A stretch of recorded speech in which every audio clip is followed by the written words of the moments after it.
Yastu sarvani bhutani Yastu sarvani bhutani atmanyevanupashyati atmanyaev anupashyati sarvabhuteshu chatmanam sarvabhuteshu chatmanam tato na vijugupsate. tato na vidyukupsate. Would you like to lead, Narendra? Okay, I'll try. I can't Go. see. Yastu sarvani bhutani Yastu sarvani bhutani atmani vanupashyati atmanyevanupashyati sarvabhuteshu chatmanam. sarvabhuteshu chatmanam. Sorry. That's okay. Somebody came and the kid is excited about them. Very, Sorry. sounded very Okay. excited. Yes, that's okay.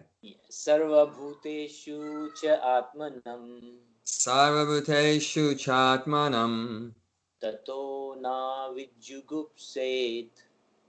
tato na vijugupsate. Very good. Very good. Would you like to read the English translation, please? Yes. He who systematically sees everything in relation to the Supreme Lord, who sees all living entities as his parts and parcels, and who sees the Supreme Lord within everything, never hates anything or any being. Mm. So this verse is just recapping on last week. This verse is explaining the vision and the behavior of the topmost devotee of the Lord, which is called Mahabhagavata or Uttamadhikari. So this is a topmost self-realized soul, and they're seeing everything in relation with the Lord. They see the Lord everywhere, and they see everything as part and part. Everyone is part and parcel of the Lord, and as a byproduct of that, seeing everyone as part and parcel of the Lord. And because they love the Lord, so they love all the part and parcels. They don't hate anyone. They don't hate anyone, anything. There's a wonderful story about the transformation of a person named Mrigari, and he was a hunter, and this is in like the Puranas. He was a hunter, and he used to take pleasure in injuring animals, not fully killing them. He would just injure them, and not even fully kill. Actually, if someone is hurting animals, it's better to fully kill them than just injure them, because obviously if you just injure them and let them suffer, there's more pain, more suffering. At least if they're killed quickly is better. But if you just let them like torture them and slowly they're dying and everything, that's even more bad karma, because more suffering. So he was a very vicious hunter, and he'd learned that from his father. His father was a hunter, and then he was a hunter, and probably like that it continued. So that's often like that, like the father was a butcher, and so the son becomes a butcher, and like this. So it's just conditioning like that due to association. So anyway, what happened one day, he was doing like that in the forest, and Narada Muni, the great devotee Narada, who is in that topmost class of devotees, Uttamadhikari, he happened to go through that forest, and he saw one injured animal and then another injured animal, another, and he thought, who's doing this, injuring all these animals? So eventually he kept going, and he saw this hunter, and he had his bow and arrow, and he was ready to shoot the next one. And Narada Muni walking there scared away the animal. And the hunter turned around to him and was very angry that who is this person that's disturbing my, hunting? But as soon as he saw Narada, his whole mood changed, because Narada Muni's like just so beautiful. and so effulgent, so attractive looking. And all of his anger just faded away when he saw who it was. And then, he's naturally curious, who is this wonderful person? So they started to have a talk. And Narada asked him, why are you doing like this? And don't you realize what suffering you're going to have to get, as a reaction, of you killing the animal, hurting the animals like that, especially because you're not even fully killing them. And because so he started explaining about karma, action and reaction, all this kind of stuff. What goes around comes around. And Magari didn't really know about all that. He wasn't, and in modern day society, it's just like that so much. People don't realize that there's a reaction to all of your activities. Yeah. If you do good things, you'll get a good reaction. If you do bad things, you get a bad reaction. People don't have any idea these days, most people, because they're so godless, atheistic, they don't think there's anyone in control that is watching them, that awards, rewards and punishments and things like that. They have no idea about, demigods and Yamaraj and all this kind of things and God. And so they think you do anything you want. There's no reaction, you're not held accountable. There's no responsibility to the universe or anything like that. They have no idea there's another life. They think when the body dies, it's all finished. So there's no punishment or suffering or hell or anything like that. So they just think they can do anything they like and get away with it. And so this hunter was like that too. It means fully ignorant. He was just so ignorant. So when Narada Muni was telling him, don't you realize you're lining yourself up for big time suffering in your next life and that? Then the hunter said, well, what can I do to get out of this? And Narada said, you should chant some mantras and worship the Lord. And by doing this, you'll get free from all this. So he actually, engaged him in bhakti and devotional service. Of course, the motivation was just to get free from suffering. So it wasn't like a perfect motivation. He wasn't like really had a strong desire to love God or anything, but he wanted to get free from suffering. But anyway, somehow or other, if you just connect people with God is good. So that was his motivation. So he started, actually the mantra that was given to him was Om Namo Bhagavate Vasudevaya. So he wasn't taught Hare Krishna, Hare Krishna. This was going back like, probably hundreds of thousands of years ago in the previous yugas and all that kind of stuff. So he was taught Om Namo Bhagavate Vasudevaya.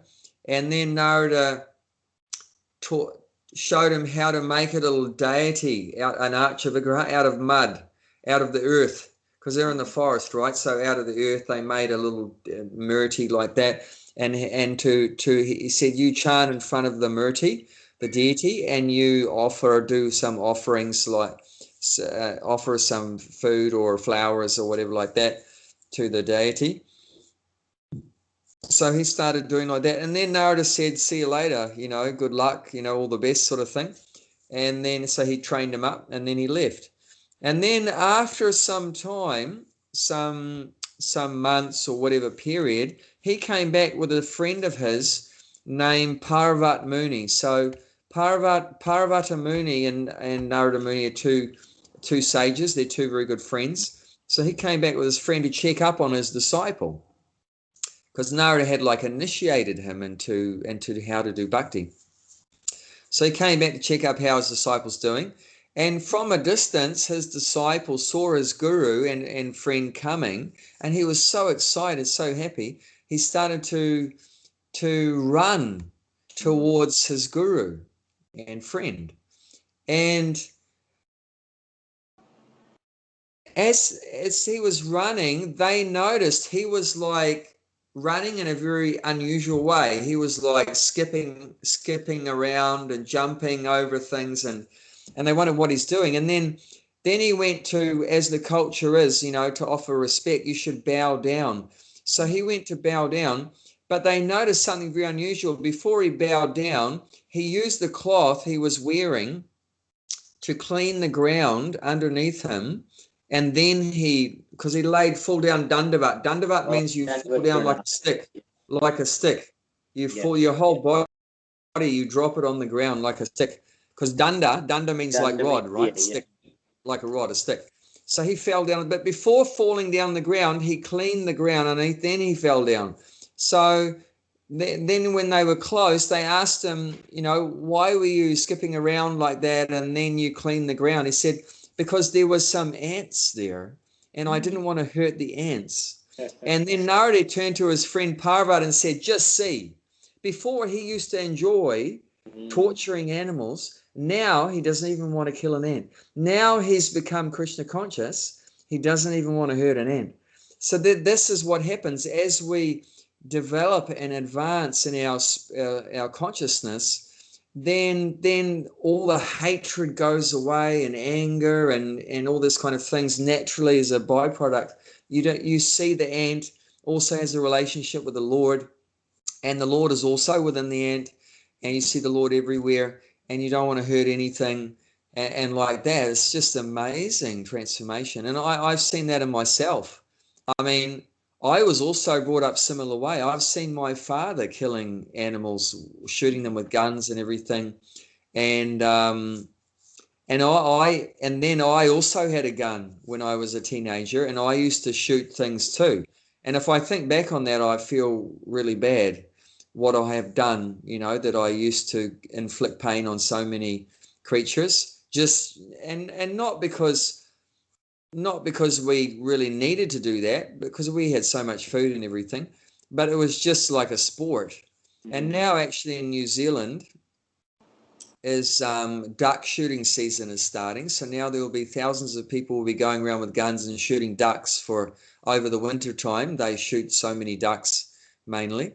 And I mean, of course, many of those ducks, they'll eat the ducks. I mean, they are eating them. It's not just, but they don't really need to do that. But they have so much food also. But it's just like a sport they enjoy, doing like that. So, but now, I don't have any interest or desire to just go around and killing things. And so I've noticed that in myself, a big change in my own behavior. A lot of the anger and that I used to have is like going away. And I don't hate anything or want to just kill things for the sake of it and things like that. Of course, like I said last week, to protect ourselves or our body, if something attacks us, if a person, a robber attacks us, we'd be prepared to fight with them and kill them, whatever like that, to protect our family. But not just for enjoyment. We go around killing things, hurting things. That's not there anymore. Do you want to say anything about that? Yeah, no, I remember last time you said that, you I mean, even though Mahabhagavata is basically loving, or they don't differentiate with anybody, but if you're living within this body, I mean, it must be difficult for them. I mean, do we have any Mahabhagavatas at present who are alive or something? I'm just wondering. I mean, yeah, it's. Yeah, well, that's another thing with the Mahabhagavata. It's very hard to understand who is a Mahabhagavata because normally they hide their love for the Lord, their bhakti. They don't make a show in public. You won't find them like on the main street saying, "Here I am. I'm a Mahabhagavata. I'm the best person in the universe." No, they're very humble. Normally, their first thing is they're not attracted to being in public. They prefer to be alone and just practice their bhakti, and they don't want it to be disturbed by materialistic people.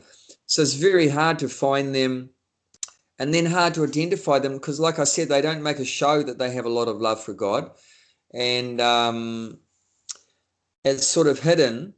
But you actually have to be on an advanced level of devotion yourself to understand who else is on an advanced level of devotion. Like generally, and I think I mentioned it last week, the neophyte devotee, or Prabhupada explains in the paragraph we read, the Kanista Adhikari, he thinks he's the most advanced devotee. Yes. and everyone else is below him. Mm. So he definitely can't really recognize, who is advanced because he's not advanced. So, of course, it's mentioned that the Kinistadikari, they see the presence of God within the deity in the temple. Right. So they see that God is in the temple, and they see God is also in their guru. So they worship their guru. So, but the thing is, it's a defective mentality because they don't really recognize God's presence in maybe other gurus. What to speak of people that are not gurus, Right. just the general mass of devotees. So they might not have the same level of respect for other people other than their guru or other than the deity. Often they'll have a lot of awe and reverence for the deity, the Archa and their guru, but they don't have any reverence or respect for anyone else. So that's a very dangerous mentality. I mean, it's good. They're trying. Definitely they're on the path. They want to develop love for God, but they're at the beginning stage, so their consciousness isn't fully developed. So that's risky, like what I mentioned, that the risk of that mentality. Do you remember what I taught? What's the danger of that canister mentality? What's the danger of that?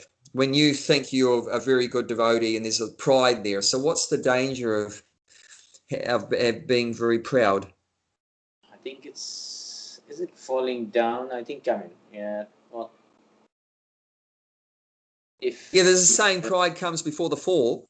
So, but how is it that pride is connected with falling down? What is it about pride that causes us to fall down from our level of devotion, from our I think I spiritual think practice? yeah, I think they are they I think they worship, or they knowledge is limited. So they Yeah, actually worship yeah, only, say, particular demigod, or very limited. So in terms of, they are in ignorance, and as you said, ignorance is dangerous. I mean, it's in terms of. yeah.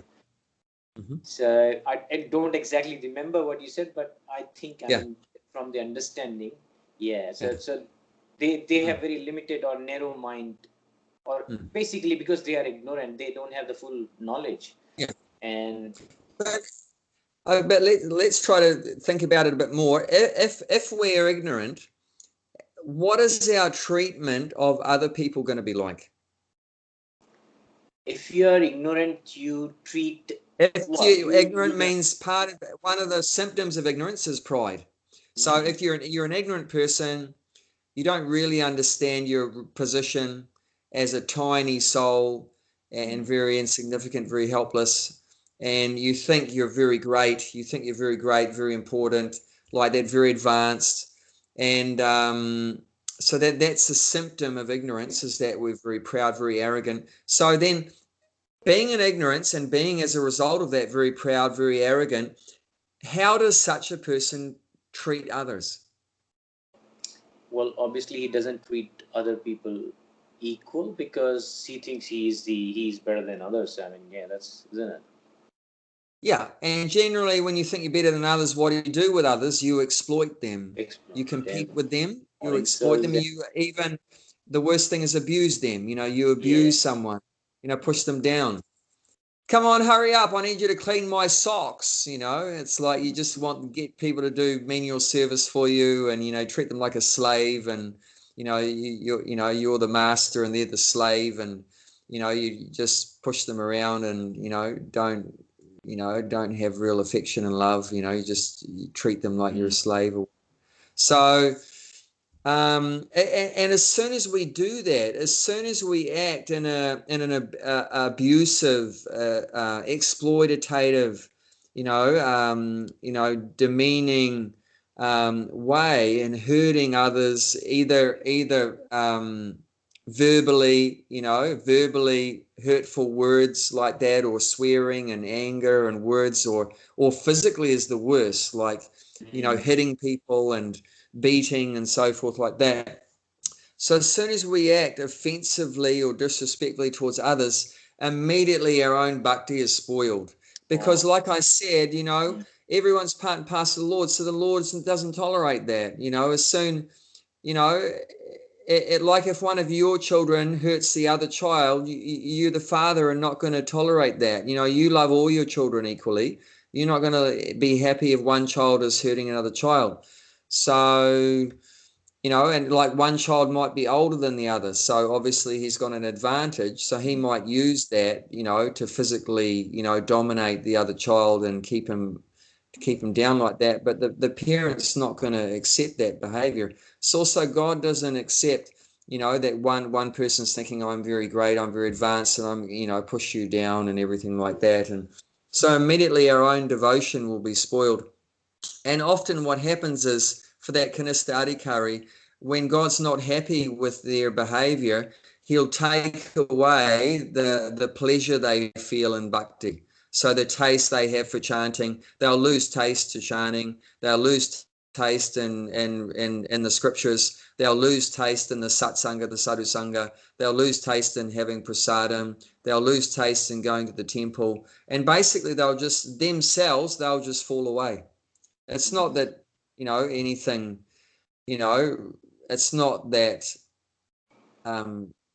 something very tangible happened necessarily, but just slowly they just disappear. They don't take an interest anymore in continuing in bhakti. And that was a result of offenses, towards other living entities, especially towards devotees.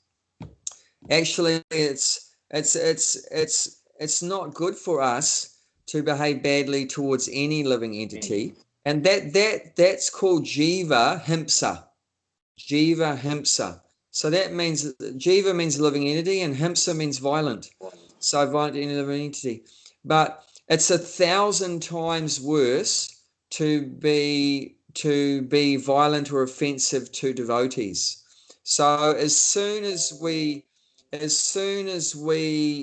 act in a disrespectful, bad way towards devotees, it doesn't take long, and we're off the path, So we get a kick in the backside from the Lord, and we're out, So very important for a devotee we have to become more advanced than that.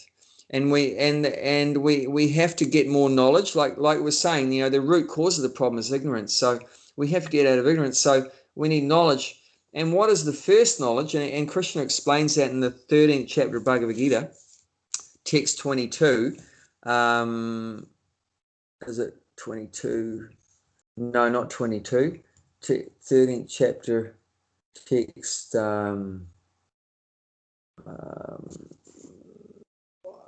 What is it? Yeah, I've 13th chapter, text 8 to 12 here. Text starts text 8, saying humility. The first thing and the first part of knowledge we need to learn is humility and pridelessness, to remove the pride and become humble. That's the first thing we're learning. So that's the first teaching of the Guru, is we're the servant. We're not the master. You're not the body. And what are you? You're a soul. And what is the soul? The soul is a tiny servant of God. God is great, not me. I'm not great. God is great, and we're all small. Everyone else is small, and we are dasa. We're dasa. Yes, We're the servant. We're not the Prabhu. Yeah, we're the servant. We're the part, and we're trained by the Guru to see everyone else's. So when you address a devotee, how do you address them? You say,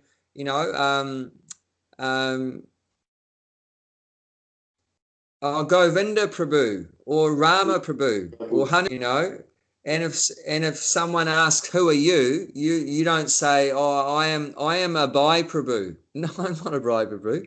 No, I am Abhay Charan Dasa. I am the Das. So we don't call ourselves Prabhu. We don't call ourselves master, but we call everyone else, so everyone else is master, and only we are the servant. We see ourselves as servant. So like that, we're trained to develop a humble service attitude. And that humble service attitude protects us from pride, which is so damaging, so destructive. Yeah, it's degrading. Yeah. It's very degrading, yeah. And obviously that also, it spoils all of our relationships. Because if you get all these proud, arrogant people, coming together, you're not going to get a loving, affectionate kind of relations. You're going to get, it's like dogs when they come together. They just fight and attack each other. So, and we see that. So, I mean, you probably see it too at the Yeah. workforce and everything. It's People just evident everywhere. fighting and quarreling and arguing, and they have big egos, such big egos. You know, you have to do what I say. And the other guy says the same thing. No, you have to do what I say. I'm right. And the other guy says, no, you're wrong. I'm right. And you know what it's like. It's just horrible. The most of the fights going in this world, most of the things where people are fighting, it's because of that. Because this is my land, get out of here, and all those things, Yeah. right? And I want this, I want that. I mean, Yeah. and at the end of the day, I mean, once obviously everyone is going to die. I mean, well, it's just, and that's causing all the. I guess it's Kali. That's what the age of quarrel. That's why people are fighting. Yeah. But this is our chance, Krishna consciousness. That's what's basically understanding, going towards knowledge, I guess, going away from knowledge. Yeah. Because this is, we say this is ours, but nothing is ours. What we're going to take, it's going to remain here, right? The material, E is equal to mc square, means everything, material will remain here. Yes. That's where it is going to go, that's it. Yeah. Yeah, so this kind of knowledge, if we reflect on this, then we become humble. So this kind of knowledge is so important to realize that. And one thing that's very humbling too, like you're saying, is realizing our impending death. So what do we got to be proud about? We're going to take nothing with us. And so like that, we become humble and then very respectful. And, we don't want to displease God. But, we don't want it. We want to try to love him. We don't want to do anything against, him, that displeases him. So these are very important things to think about, very essential for our own progress in Krishna consciousness. And if we become more advanced, the advantages also, we can recognize who else is advanced. And then if you can recognize who else is advanced, is very useful, because that's the people we want to really associate with. And if you meet someone that's advanced, then what should you do? What is the kind of relationship you want to have? And that's the relationship of serving them. Like Prabhupada said, there's only one question I ever asked my guru: how can I serve you? I only asked him one question, how can I serve you? And this is if you meet an advanced devotee, this is what we should try to do, is try to serve them. And this is very conducive to our progress in Krishna consciousness. And when we serve the advanced devotee, they naturally going to be pleased and want to reciprocate. And how they reciprocate is by giving us knowledge. So they'll give us knowledge and help us to, and educate us in how we can progress in Krishna consciousness, and then we can also become advanced. And that's the idea. Not that, okay, I'm neophyte, I'm not advanced, and I'm going to be like that forever. No, we also should become advanced. Not that we're always going to stay ignorant. No, of course, we can't change that we're all born, but we do not want to die ignorant. That this is the purpose of human life, is to get out of ignorance. We want to die in an enlightened state of mind. So we know exactly who we are and what our purpose is before death comes. So before, and we don't know when it's going to come. So that's an impetus. We have to get moving. We have to start to apply the spiritual process right now, because, and like they're finding out, like especially in India right